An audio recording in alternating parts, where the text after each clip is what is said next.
Hi, welcome. First, I'd like to start off with an acknowledgement of country. So I'd like to acknowledge that I'm joining you here today from the lands of the Dja Dja Wurrung people, the traditional custodians of this land, and pay my respects to elders past and present.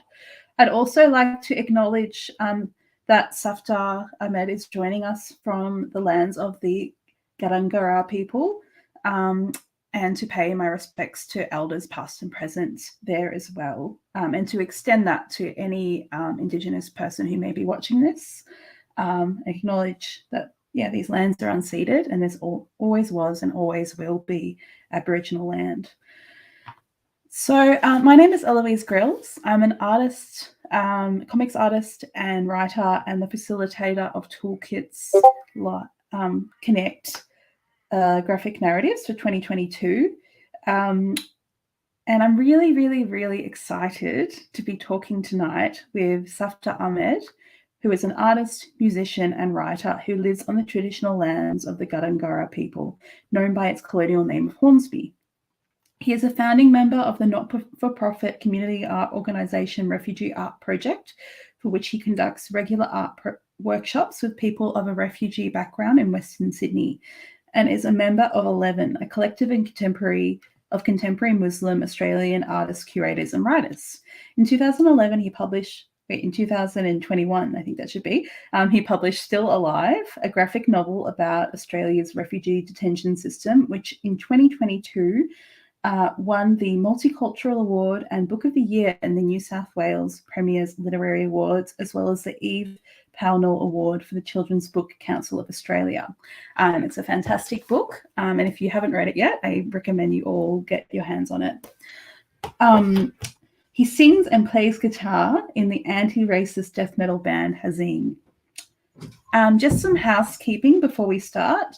Toolkits Connect is a 12-week program for writers aged 30 and under to develop their skills in a unique and exciting online environment. Toolkits is run by Express Media, and Express has been around for about over 30 years, developing, supporting, and promoting young writers through workshops that develop skills through opportunities for constructive feedback and publication, like VoiceWorks, and through awards and programs that recognise excellence. Toolkits Connect is generously supported by Australian Poetry and the Copyright Cultural Fund. This session will be available on YouTube as a resource and will be captioned in the coming days. If you'd like to ask any questions, and we do encourage questions, you can do so on our new online event platform, the Express Media Zone, on Twitter using the hashtag EMToolkits, or via the live chat section on YouTube. We really encourage questions, and please ask them as they come up. So tonight we're going to be talking about Safdar's work. He is a prolific comics artist and an incredible talent, and I'm particularly interested in his work sort of across both the genres of memoir or autobiography and nonfiction, and the way he sort of approaches those. Just how, also about his process and how he does things and how he fits it into his day, because I know comics are very, very time consuming. So I'm wondering also how he makes it work. Please, I was going to say please give a warm welcome, but no one's going to be clapping. Let's all listen to Safdar now. Oh, you're still on mute, Safdar. Of course, that's a rookie error. Thanks. Real pleasure to be here. Hi, everyone. My name's Safdar Ahmed. As Eloise mentioned, I'm zooming in from the traditional lands of the Gurungai people. And I'd also like to begin by paying respects to their elders past and present, recognizing sovereignty was never ceded. So I'm going to talk a bit today about my work in comics, why I think comics are such a unique and special language and such a unique art form, and something about my process. So a quick capsule history of me. I haven't been making art my whole life. I've always loved it since I was a kid, and I got into comics when I was about 14. And it was through the usual route, I think. It was the superhero comics, which I discovered in high school. Particularly fell in love with Todd McFarlane and his Spider-Man comics. And I think the obsessional sort of intense drawing style of people like Todd McFarlane and Jim Lee and artists who were exploding at that time in the late 80s, early 90s really appealed to me. So I've always loved art and loved it and did it intensively in high school. Thought I was going to be an artist after high school, went and studied at the Julian Ashton's art school for a year or two, where I learned a little bit about academic drawing and life drawing. After that, kind of drifted aimlessly for a while, went to the National Art School and did printmaking there for a few years. Etching and lithography was a lot of fun. But during those art school years, comics were sort of beaten out of me. It was seen as a pretty low, degenerate art form. No one seriously into art would do comics. And I too thought, oh, well, that's something I've left behind me. And then I went into academia. So then I decided I wanted to study history after traveling around. And I traveled all through my 20s and went to Sydney Uni and ended up doing a sort of major in history and a PhD in Islamic studies. And during that time, I didn't do much art at all. Though I enjoyed the PhD, it was sort of in post-colonial history and got a lot from that, which I think has informed the work that I do today. So I'm glad for having this kind of diverse, weird route through life, being a student for many years. And then, so I thought for a while I was going to work in academia. About 10 years ago, I kind of, I was finishing my PhD thinking, okay, maybe I'm going to be an academic for the rest of my life. But soon realized that wasn't all it had cracked up to be. And academics these days are so burdened with the whole corporate side of the university system, the marking, the endless hours of admin. It no longer seemed like an idyllic job.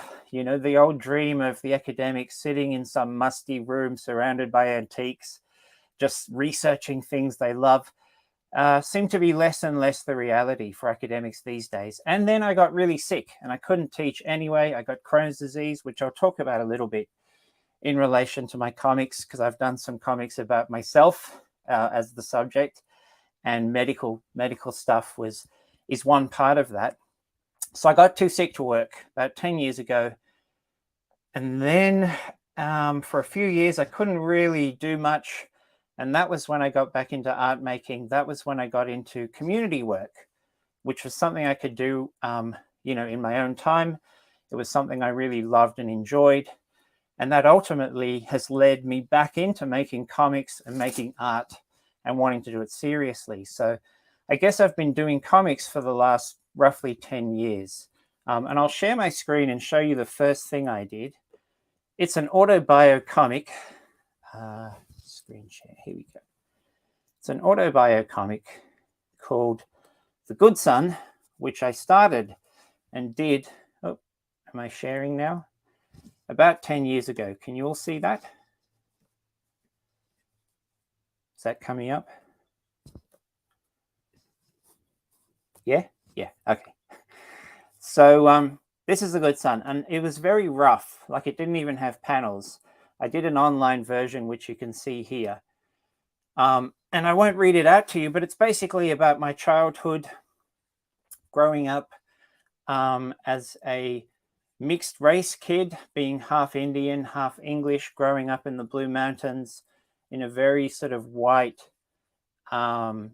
cultural environment, a very sporty, very kind of macho school that I went to, and feeling very out of place. And talking about that, also talking about our very unstable childhood, having a very angry father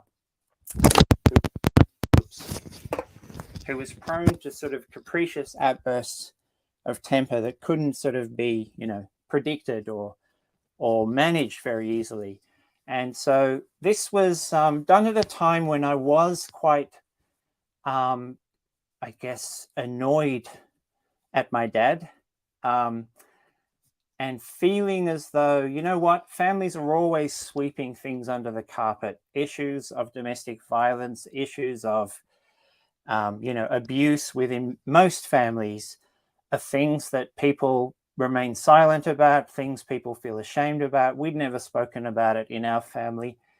And so finally I thought, I'm just going to do an honest comic about Dad and his anger and his temper, and how that, I think, has affected us, meaning Mum and my siblings and myself.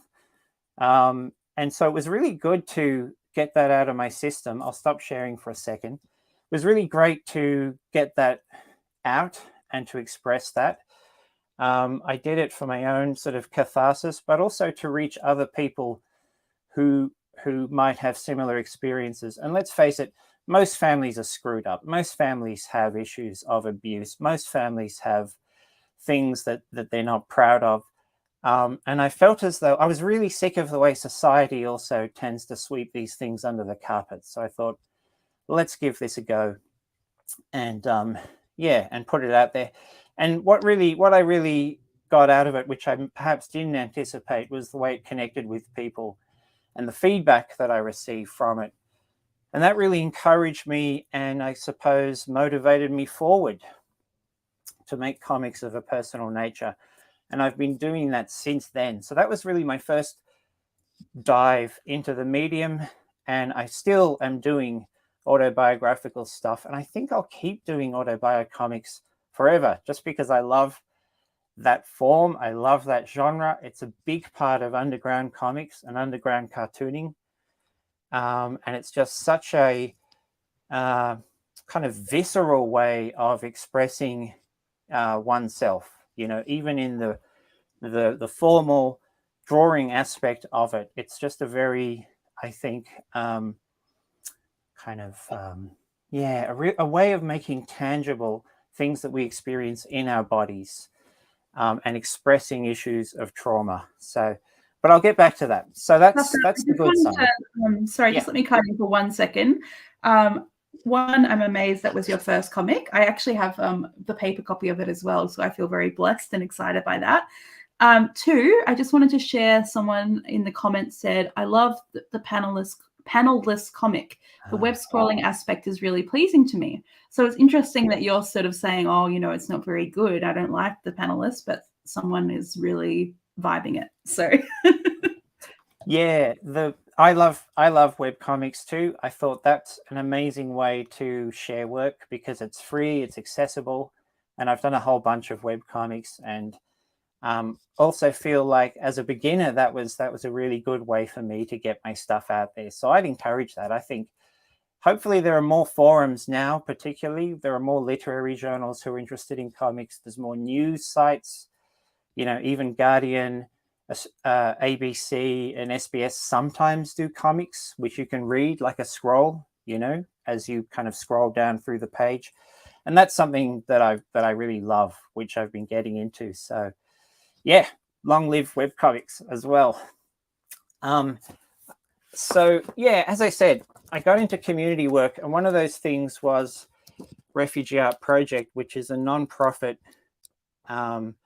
community art organization that I started with some friends. And we started by going into the Villawood Detention Centre. This is the catalogue from the first exhibition that we had back in 2011. And we've been active ever since. And that really inspired me, and also got me, as an artist, also got me back into art making. Firstly, I was blown away by the things people were doing inside the Villawood Detention Centre. These are homemade tools made by an Iranian detainee, refugee from Iran. And he made his own homemade brush from plastic cutlery that he sourced from the kitchen. And there was a cat that used to go in and out of the center, and the brush is actually made from cat hair, which he sort of snipped off the tail, assuring me the cat wasn't harmed. And he's made a palette knife from the plastic knife, and another smaller brush from a radio antenna. And I found that really inspiring. There was also art made from food. This is made with noodles, which are, painted and glued to a plastic plate, and cheese that he's cut up. And so the work that people were doing in detention, mostly refugees from Iran, Afghanistan, Sri Lankan Tamils, and Rohingya refugees from Myanmar, that stuff was really powerful. And so our organization has had many exhibitions, and we've self-published zines as well, little pocketbook zines. And this is, I think, one of my favorites. This is by Hazara Afghan refugee who'd actually never drawn in his life, but he'd always wanted to. And I clearly remember his first drawing, and that's it, which he did in the Villawood Detention Centre. And then he developed this really strong graphic style. I refer to him in my book, Still Alive. He goes by the name Mazhar in that book, though we changed his identity to protect his privacy. He then developed a really graphic style, and did all these knots, which were to symbolize the kind of difficulties of life in detention. And so he's become one of my favorite artists. Like, I absolutely love the strong graphic nature of the drawings that he was making. And that was one thing that really inspired me. And so we started doing comic workshops inside the detention center. There's another pretty gruesome image. And he was doing comics, a bunch of other people were doing comics, and we've published those in our zines. And it was actually from those comic workshops that the idea for the Villawood comic began. And that's a comic which was commissioned by Get Up. They had a crowdsourcing campaign calling for alternative journalism on the refugee issue. It's a little thing called the Shipping News back in 2014, I think. And so I applied to that, managed to get a few $1,000 to do the comic. And so that's this, which I'll share as well now on the screen, which was published as a web comic by Get Up. And, oops, screen share. Oh, okay. And there it is. And this really came from those workshops. And this was sort of my first attempt to narrate and represent the environment of the detention center, collaborating with people who I'd made friends with through the community workshop, and to try and sort of express something of how oppressive that environment was, to describe the mental health crisis in detention, and the sheer sort of desperation that people were in because they were being locked up but not told not told when they were going to be released. So the arbitrary nature of it and just the indefinite nature of it was really horrific. And in the comic, I included cartoons, as you can see here, which were made by people in our workshop. So this is a cartoon by an Iranian guy expressing his thoughts of being in Villawood.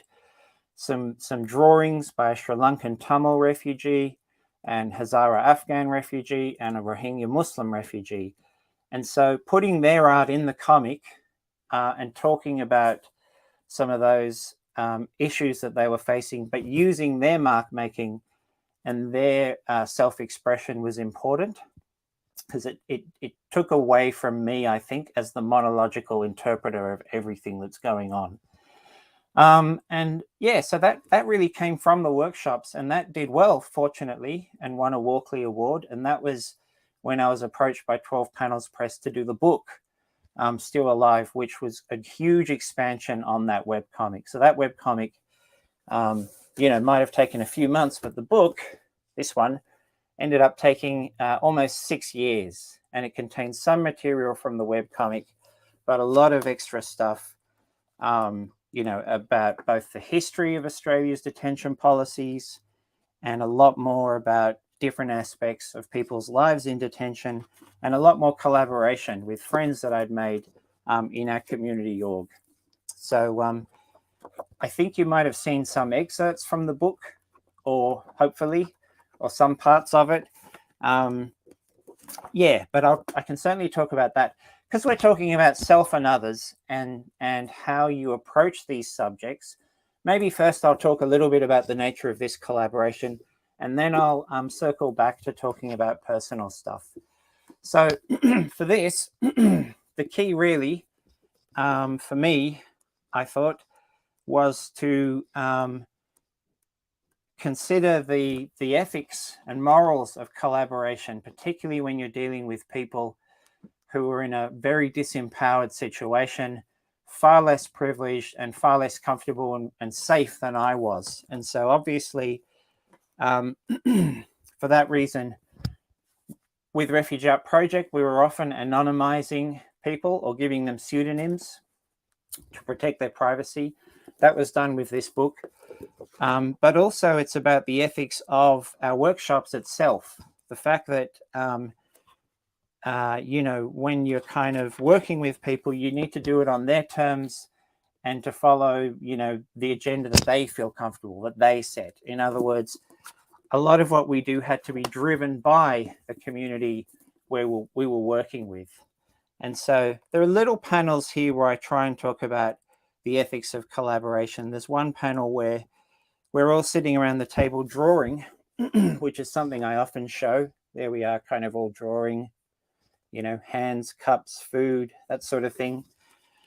There's one page where someone doesn't feel like it. They've got a headache. They're too stressed, you know, and that tries to convey the message that, you know, that's all right. There's no pressure. There's no pressure to make things. There's no need for deliverables. We've often partnered with organizations like arts organizations, and often there's pressure for deliverables, like they want exhibitions or they want publications. But when you're working in a community context like this, and you're working with people who are very vulnerable and going through a great deal of stresses, ultimately what was most important was to create a feeling of comfort and safety for people to express themselves on their own terms and in their own time. And so I hope that the theme of community is one of the strong themes of the book, that we need community as a resource if we're to fight structural racism, if we're to really, you know, tackle the big issues of today, climate change included. I think communities are very important. And so I hope the book tries to show some of the friendships and processes of consultation by which, you know, collaborations actually go, you know, how it works. There's one page where I'm showing Haida, who's the main collaborator. He's the young man whose story is most present in the book. And there's many pages where I'm conversing with him. There's a page at the start where I'm asking him if he wants to be in the book. He actually approached me originally and said, I want to write about my life. Can you help? You know, and I was like, yeah, sure. We started writing about his life. And then I said, by the way, I've got the opportunity to do this book. Would you like to be in it? You know, and so that was where it all began. And it went over many years. And then there is a page later in the book near the end where I'm showing him the draft, because I would show him particularly the bits that he's in at every stage. So there's a page at the end where I'm giving him the draft, and I'm really nervous. I'm like, oh, I hope he likes this. Unfortunately, he did. He looked at it, and I think he was most impressed by these pages where I show him kickboxing. He once he got out of detention, he kickboxes. So he was in a fight, and I went to see him boxing, and I drew the other guy like Conor McGregor, who he doesn't like, and so he was really happy that I had him beating up Conor McGregor. And that was the first. That was the feedback that I got when I showed him the draft. So I thought, oh, that's good. And so, yeah, trying to both tell the stories, which came from this collaboration, but also talk about the telling.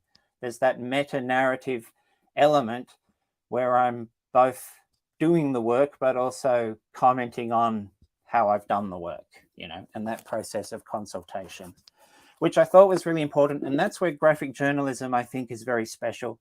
You get that in the work of Joe Sacco, particularly his books on Palestine and Bosnia. He puts himself in the comic in order to be self-reflexive and critical in a way of his own interactions. You know, he shows his relationships with fixers. He shows his kind of eager desperation to get something when he first arrives in Palestine, because he wants action, you know, and there's that selfish journalist in him that he can satirize and be critical of. And so originally I resisted putting myself in this book because I thought, it's not about me. The subject matter is strong enough. It will guide the reader through. What's important is the issue. And I didn't want to interpolate my voice into the work. But then I realized, okay, I can be present in a way that allows me to be self-reflexive and critical and to talk about other things. So there's a bit where I talk about the politics of representation and ask a question, you know, why are refugees always depicted as victims? Why are they always seen as lacking agency? Because white Australia particularly wants to feel good about itself. There is this expectation that refugees and sometimes new migrants are here and that they're very lucky to be allowed into Australia, and they should be grateful, you know, and there's this expectation for them to simply tell their story, to be grateful, to be good, you know, supplicants, that we've allowed them in and that they are somehow receiving this generous gift. That kind of one-way relationship is often depicted in refugee and migrant narratives. And so I wanted to question that and break out of that, as well as sort of talk about my own anxieties towards the end of the book. You know, am I the best person to tell this story, to do this graphic novel? Maybe not. I'm not of a refugee background myself. That's not a subject position that I can claim. But anyway, I do think responsibility and culpability for Australia's policies lies with everyone, because we're citizens of this country. And that's why I did the book. So anyway, it allowed me to talk about all that stuff, the stuff that felt uncomfortable, as well as simply to talk about how horrible the entire system of refugee detention is. The book this is the Fantagraphics American edition, which has just come out, which I'm really happy with. It's been translated into French. The reason I'm happy about that is that Australia, sadly and shamefully, is exporting its policies of deterrence and punishment to the rest of the world. You know, we are the laboratory that's pioneering torture and cruelty towards refugees as a means of sort of stoking right-wing xenophobia and nationalism in a political context. And Europe, sadly, is following our footsteps. And the UK are talking about offshore processing or processing people in Rwanda. Other European countries are doing turnbacks at sea and things which Australia has pioneered. So it's unfortunate that this issue, I think, needs to be addressed both locally and globally. Okay, I don't know. I might have, hopefully I haven't forgotten anything, but if there is, I'll come back to that. Now I'll talk a little bit about the personal stuff. So, as I said, The Good Son was done in a moment of catharsis. I was feeling quite pissed at my dad at the time, and I did this comic to sort of get it out of my system, and I actually think it helped our relationship. I didn't show it to him because it wasn't for him. People often ask, gee, did your dad see that comic that you did about him? And the answer is no. I didn't care. I thought he may see it. And if he does, that's fine. We'll talk about it. I don't think he would have cared that much, actually. He's not the sort of person to be embarrassed about this stuff. Some people are more sensitive about this, some people less so. He's not the sort of character who would have cared too much. But what was really important was that I wasn't doing it for him. It wasn't addressed to him. It wasn't a means to patch things up or reconcile with him. It was really for other people who've had similar experiences in their families. And it's to create that community of feeling, you know, people who've been through that sort of thing. And so moving forward, I guess, making personal comics is challenging. I've done some graphic medicine type comics about my experiences of Crohn's disease. They're really embarrassing. The one I did is called My Struggle with Crohn's Disease. I originally called it My Battle with Crohn's Disease, but then I realized that war metaphors, I think, don't help that much. They kind of make things, they can sometimes inflate the issue and make it seem harder. So it's rather than it being a battle, I call it a struggle. But that comic is not online, partly because I'm so embarrassed about it. I published it physically, and I think 200 or 300 people have it. But you've got it? Okay. But I'm really embarrassed about it. And if someone's reading it in the same room, I'll leave the room, so it's still a tough one for me. And why is it tough? It's because I have these macho hang-ups. I want to appear strong. I want to appear able-bodied, but I have a disability.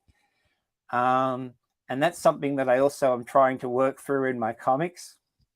And Crohn's disease is an embarrassing illness. And I think what the comic is also about is not just my experience of Crohn's, it's the social construction of illness.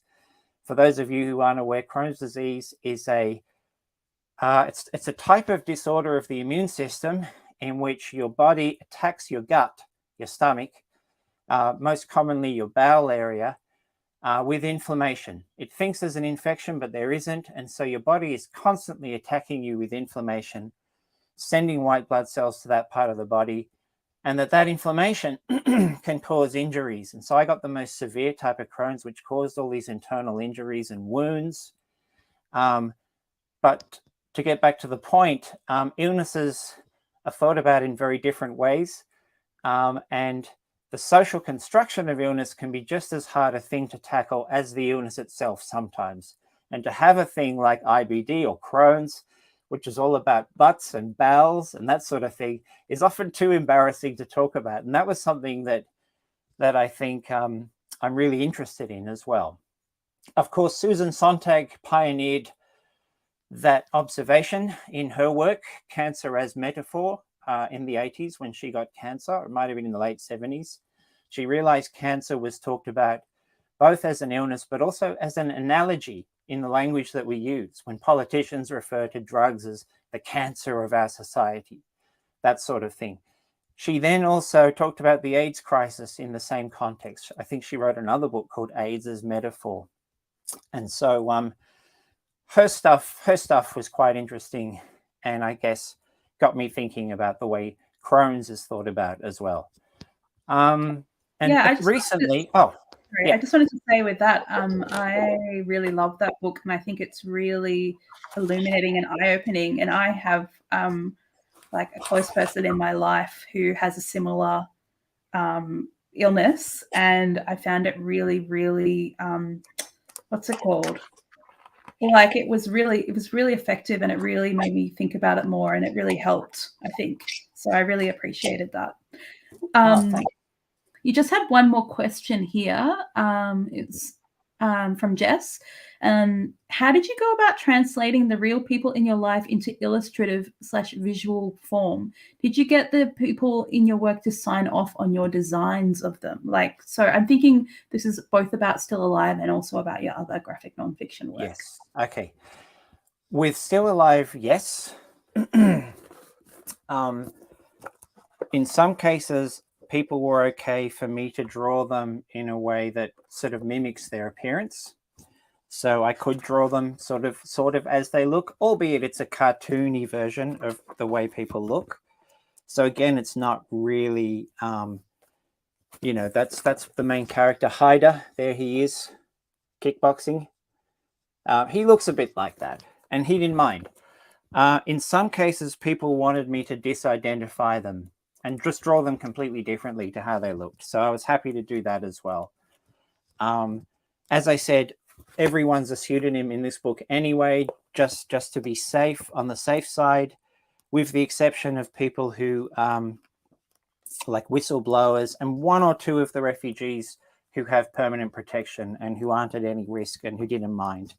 So a few people have their identities clearly marked, and some don't. So anyway, the point is, for this book, it was all through consultation. And often I would show people the drawing that I'd done of them and say, how's this? Is this okay? And, they would sign off on it. With the personal stuff, it's a bit different. So I sort of draw people as they look, But again, I think when you're doing a cartoonized version of someone, hopefully they won't mind. This gets back to the whole thing of memoir. I mean, this is sort of how I draw my dad. He often has glasses, and the bushy eyebrows and the mustache that he had when I was a kid, and that's sort of more iconographic. That's not really representing. I mean, that's him at a certain period, but I don't also see that as a you know necessarily. It's still very different to portraiture, for instance, where you're actually trying to get the way someone appears at a given point in time, if that makes sense. So with family members, not so much. I just draw them. Also because it's my memories and it's my memoir. And I think when you're a memoirist, the difficult part of being a memoirist, maybe for other people, is the fact that, yes, they're going to be in your work. And yes, these are your or my representations of them. And that's something they might not be able to control. But I think that's true for any type of memoir, written or drawn. It's always the case when someone writes a memoir and talks about their families and friends or whoever they want to talk about, that it will be their memories. And when I talk about memories, I'm accepting that memories are slippery things, that people remember things in different ways, that these are also interpretations of who we are now and interpretations of the past. So they're not going to be, representations of what really happened. So I feel pretty reconciled with that, if that made sense. I hope that answers the question. I'm also interested as well, just another quick question, is how you think about that in terms of your self-representation as well, and how you've sort of, that process of turning yourself into a character. Yeah. Again, I think it's a cartoon version of me. In Understanding Comics, Scott McCloud talks about how the more cartoonized a representation is, or perhaps the more simplified it is, right down to the emoticons that we use, in our text messaging, the easier it is for people to place themselves in that character and to identify. This goes back to his understanding of cartoons, and whether you agree with his theory or not is another matter. But I actually thought there's some truth in that. The more sort of cartoony, I mentioned Joe Sacco before. He always draws himself in his glasses with his big lips, and it's a very cartoony representation of himself, which looks the same through the entire book, and it becomes a cipher. It becomes just, he's the narrator, he's the presence, and you identify with him. And actually, the other people he draws are far more realistic, far more differentiated, far more characterized than he is. So I do subscribe to the idea that sometimes, like if I'm drawing myself as the host of a story, the more kind of reduced to a cartoon I am, the easier it might be to identify, with me. When it comes to, I hope that made sense as well. Here's some panels from my sketchbook. I just thought I'd quickly talk about process. Villawood was all done in A4 sketchbooks, and I composed the pages in Photoshop. So these are just individual panels that I did. I would thumbnail the pages. So I'd have a rough idea. Okay, these are the bits where the guy's lying in bed. He gets up, he walks into the room, and then we're there and someone says, hi, how you going? That kind of thing. And so I would plan the page in a thumbnail form and then just draw it into my sketchbooks. And then, as I said, Photoshop it together and sort of compose the page that way with Photoshop. And that was because I didn't have a big scanner. And A4 was too small for the detail that I wanted to do. So there's a few pages where the whole page is A4, but generally I wanted a bit more detail. So often my pages for Villawood are like this. They're just random panels that I do wherever I have space, and then just Photoshop it all in and put it together.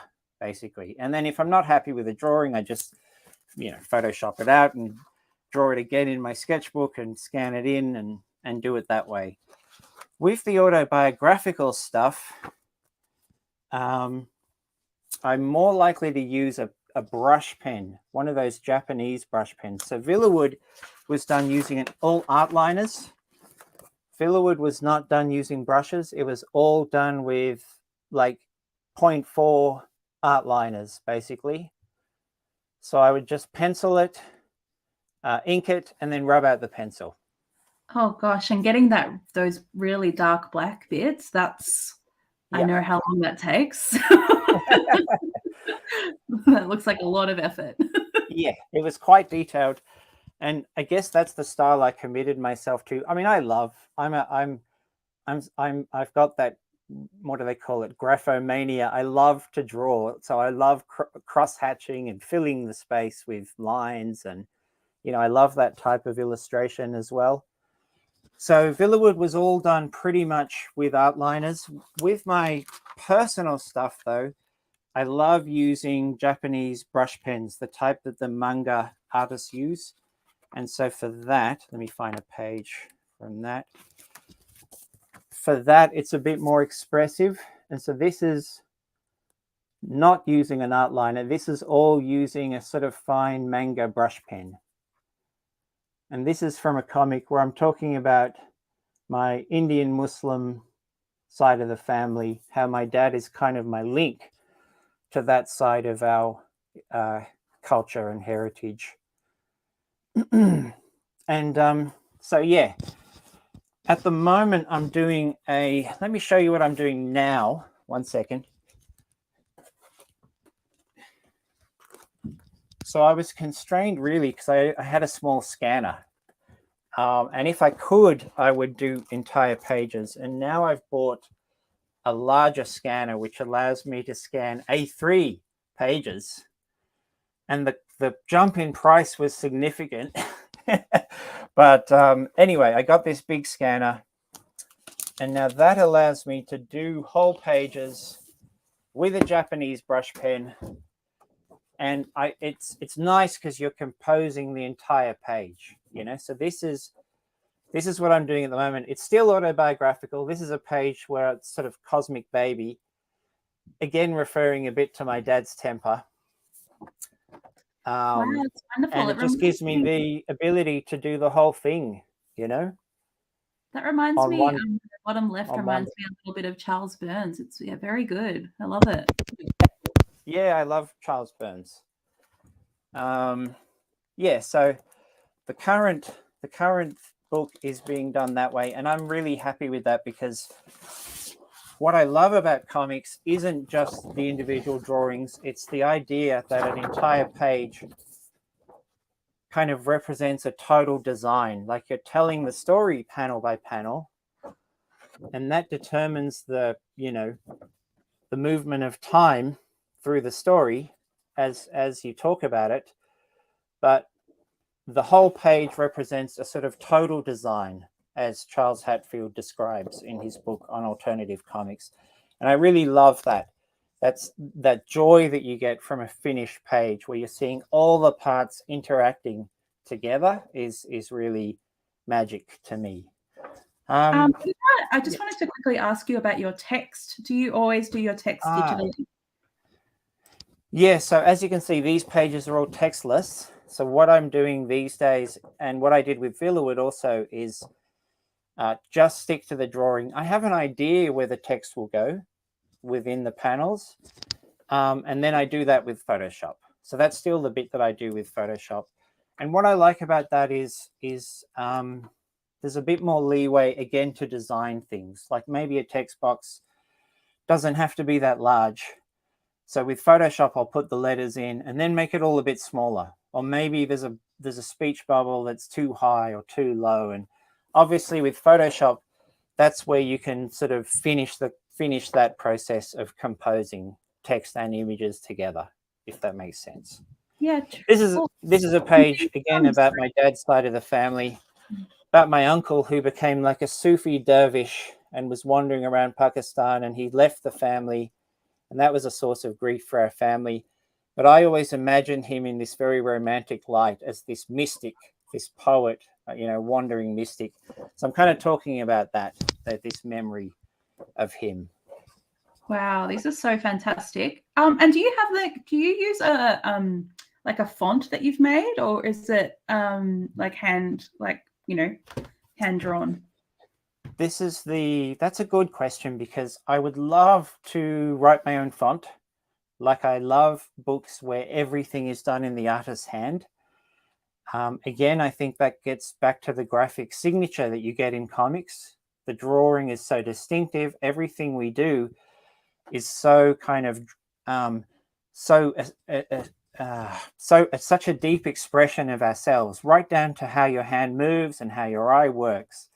So, I'd like to write my own text, but I'm just too bad at it. My writing is so shit that I just can't do it. I've tried. So I get a font which is similar to my best writing, which again doesn't look that good, and I use that. So I think the font that I use is called Homer Simpson Revised. And then I have to kern it, which takes forever. So then I still bunch the letters closer together and make the words more compressed, and then organize it better within the speech bubble or the box. And that also takes forever. I wish there was a better system. I know you can do your own font, but again, I would still have to kern it, because I find the spaces are sometimes too weird. Sometimes the capitals are too big for the word. So at the moment, I'm using that Homer Simpson font and just kind of, spending ages kerning it till I think it looks right. Hopefully I'll find a more efficient way. I think that's honestly quite interesting, because I feel like I know a lot of comics people who hate their own writing, and that's the main source of anxiety in their work. So yeah. It's a very common experience. Yeah. Honestly, with mine, you just wouldn't be able to read it. It's just terrible. So yeah. There's also a question here from Charles. He says, do you use different materials for your surreal horror than the ones you use for your nonfiction? Surreal horror. Oh, you mean like some of the surreal imagery that I just showed you?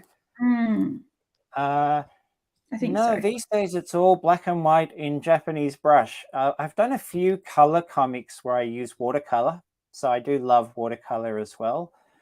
That's about it, really.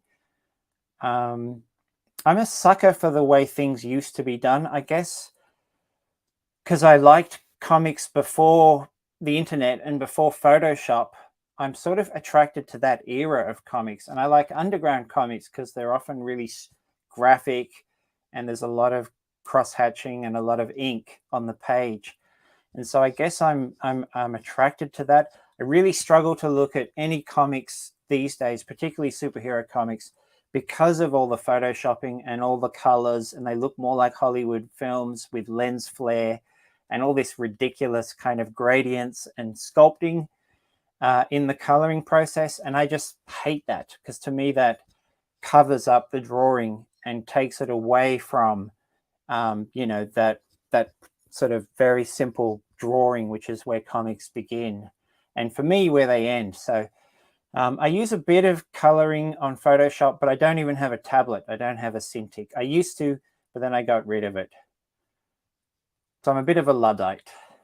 No, I agree with you. I'm trying to teach myself how to do more digital drawing, but there's just something about hand done stuff. And yeah, that mark of the hand of the artist that I just can't let go of. We're about 10 minutes from the end, so I wanted to see if we have any questions. I had another question about, I think this person sort of gestured towards it before, but I love the body horror in your work, and I love the humor and the sort of I guess self-deprecation and all that kind of stuff. So in terms of that, maybe the body horror and the sort of I guess would you call it sort of metal imagery? How what's the sort of influence of that, or how have you sort of gotten into doing that? Yeah, I think it's a big question for Still Alive. It came up in that because I didn't want this to look like a book where I was just drawing. Like there are a few drawings that I did inside the Villawood Detention Centre, which were done on site, like the drawing of this tree surrounded by corrugated iron, which is in the old visitors area. There's a bit of grass, a few park benches, and this tree, which had all these spikes to prevent anyone from climbing up, and these fences. So there were little bits that I drew on site.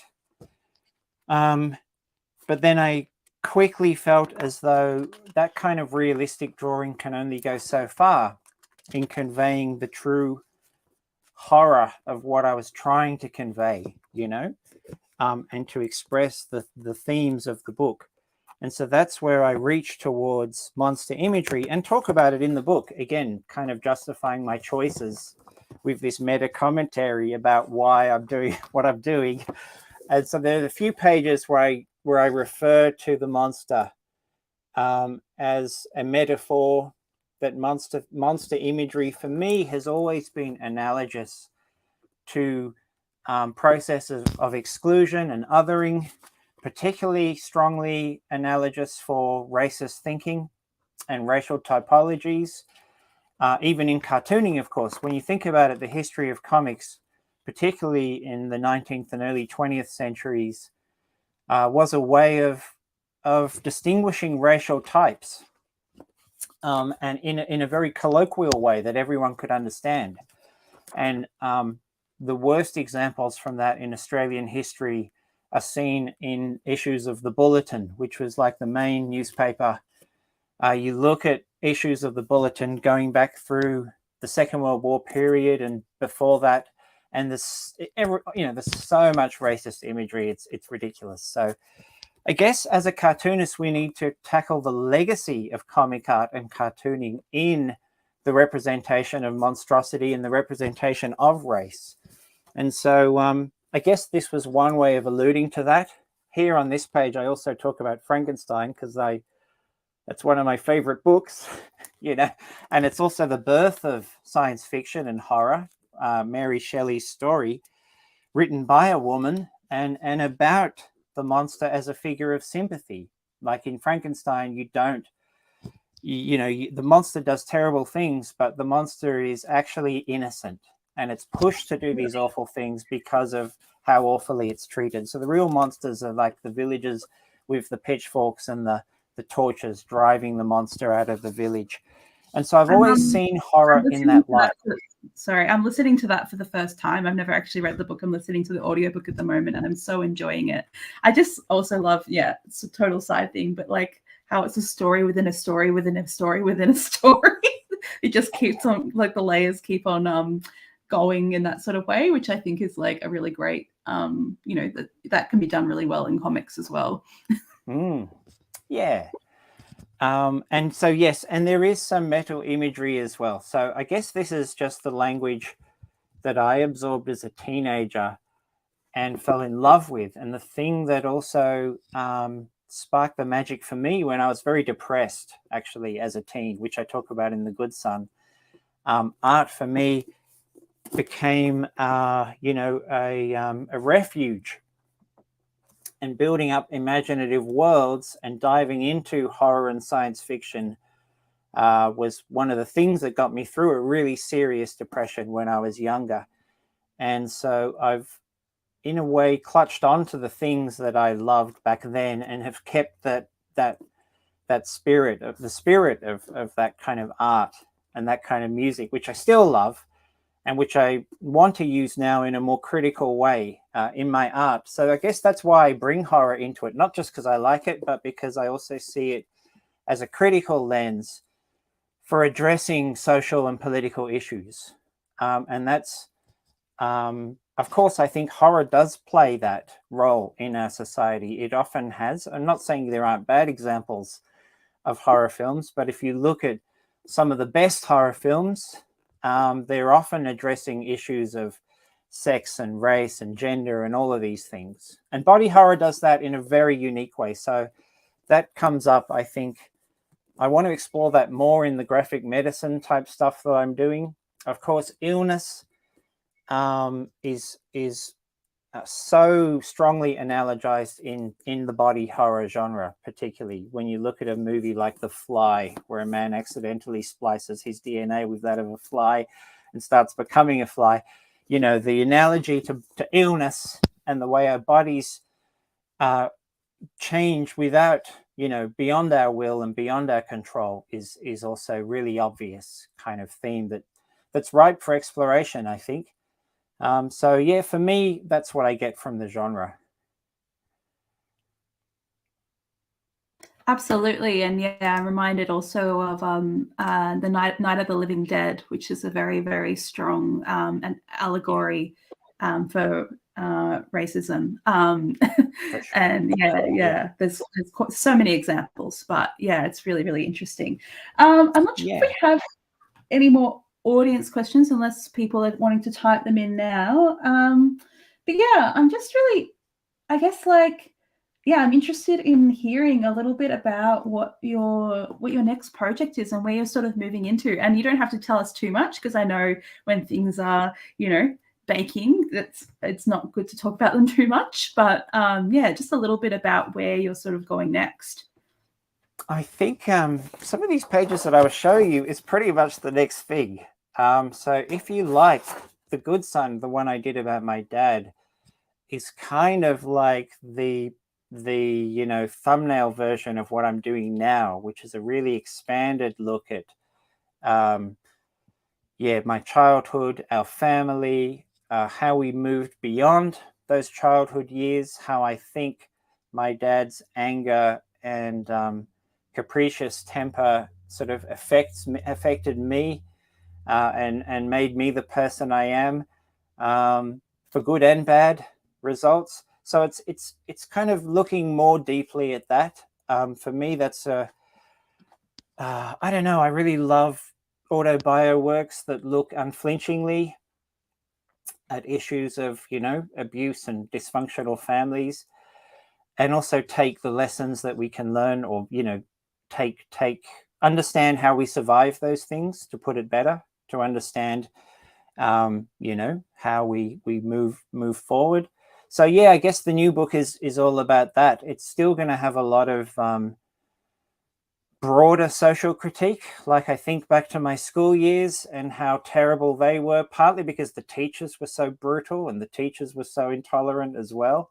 So it also talks about the social construction of masculinity. You know, what does it mean when you're a young kid trying to perform masculinity when your role models are literally Rambo and the Terminator, things like that. So I'm having fun with it. I think it'll still be humorous, but hopefully also, you know, quite universal as well. Yeah. Wonderful. Thank you for that. I think we had one more question, but we might leave that for, it's from one of our participants. So I might leave that for our Google Hangout session. Sure. But yes, I just wanted to say thank you so much for your wonderful words today. It's been really, really illuminating, and for showing us your work, and also your work in progress as well, which I know a lot of people hold very tightly to their chests. So we really appreciate that. And thank you everyone for your lovely questions today. Thanks for having me. Hope that all made sense. Thank you. It did. It was fantastic.